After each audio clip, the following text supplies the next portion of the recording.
नमस्कार दोस्तों, कैसे हैं आप सब। आप सभी का स्वागत है आपके अपने YouTube चैनल पर। और आज की हमारी कहानी शुरू करने से पहले जो भी चैनल पर पहली बार आए हैं या जिसने भी अभी तक चैनल को सब्सक्राइब नहीं किया है तो जल्दी से जाकर चैनल को सब्सक्राइब करें और घंटी का बटन दबाकर ऑल का आइकन जरूर प्रेस करें ताकि हमारी कहानियों की नोटिफिकेशन आप तक सबसे पहले पहुँचती रहे और आप हमारी कहानियों का आनंद उठाते रहें।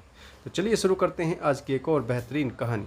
संडे का दिन था। लंच करके सुमन जी अपने कमरे में जाकर लेटी ही थी कि डोरबेल बज गई। बहू प्रीधि को आवाज़ लगाई दरवाज़ा खोलने के लिए, परंतु वह तो शायद छत पर कपड़े सुखाने गई हुई थी।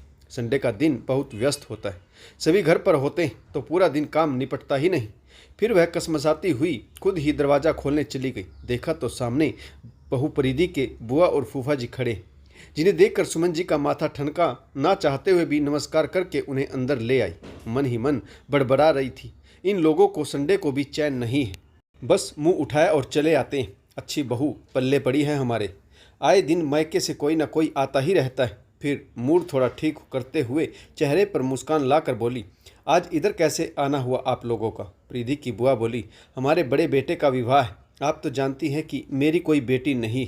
विवाह में सारे शुभ काम प्रीधि को ही करने, हम न्योता देने आए। प्रीधि इतने में प्रीधि नीचे आ गई। बुआ फूफा जी को देखा तो बहुत खुश हुई। बहू को देखकर सुमन जी ने कहा, बहू अपने बुआ फूफा जी को चाय नाश्ता कराओ, मैं अंदर कमरे में आराम करने जा रही हूँ, मेरे सिर में दर्द है, मुझे डिस्टर्ब मत करना। यह कहकर सुमन जी अपने कमरे में चली गई। उनका यह रूखा व्यवहार देखकर बुआ फूफा जी एक दूसरे की शक्ल देखने लगी। उन्हें बहुत अपमान महसूस हो रहा था। भला ऐसे भी कोई करता है कि मेहमान घर आए हुए और मेजबान कमरे में आराम करने चले जाएं। प्रीधि ने बात को संभालते हुए कहा, बुआ जी आज मम्मी जी की तबीयत बहुत ज़्यादा खराब है, सुबह से लेटी हुई, कभी कभी उनका बीपी बहुत बढ़ जाता है, चक्कर आने लगते हैं, सिर घूमता है। आप बैठिए, मैं आपके लिए चाय नाश्ता लेकर आती हूँ। बुआ जी बोली, नहीं बेटी तुम हमारे पास बैठो, हम तो बस जा ही रहे, तुम्हें देखने की इच्छा थी सो चले आई, वरना कार्ड तो कोई और भी पहुंचा देता।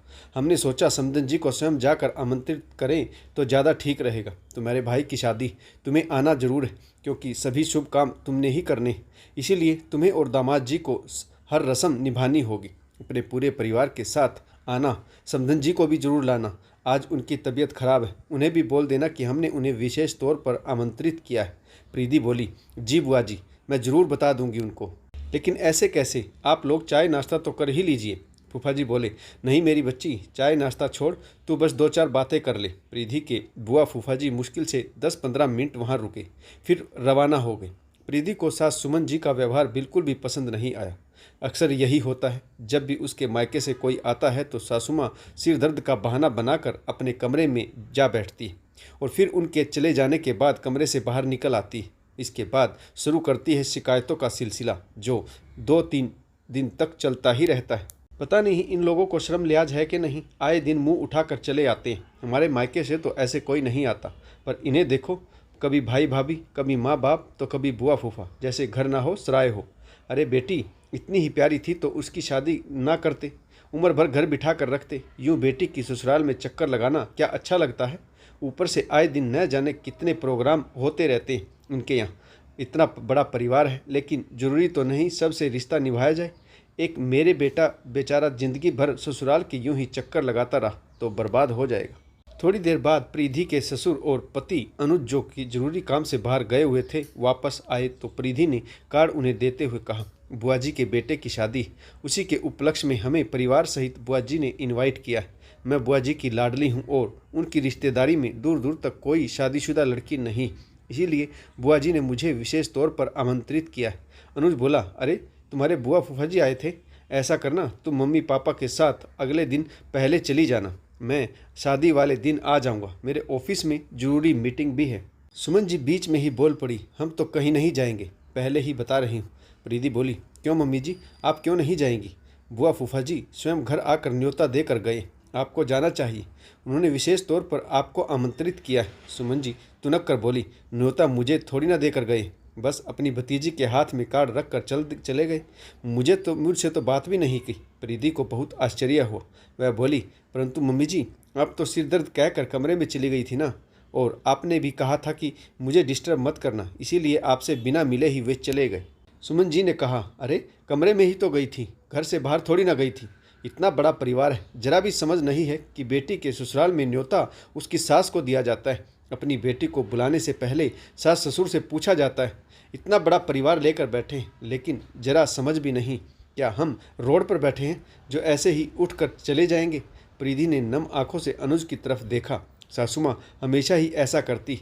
प्रीति के मायके वाले चाहे उनकी कितनी भी आओ भगत करें, लेकिन सासू माँ को उनकी ठीक से खातिरदारी नहीं की गई। किसी ने ढंग से बातचीत नहीं की और भी न जाने क्या क्या।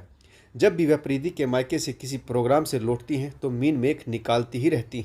अनुज ने बात को संभालते हुए कहा, कोई बात नहीं मम्मी जी, आप नहीं जाना चाहती तो मैं अपनी ऑफिस की मीटिंग्स को पोस्टपोन कर दूंगा या फिर मेरी जगह कोई और मीटिंग अटेंड कर लेगा। मैं और प्रीति एक दिन पहले बुआ जी के यहाँ चले जाएंगे।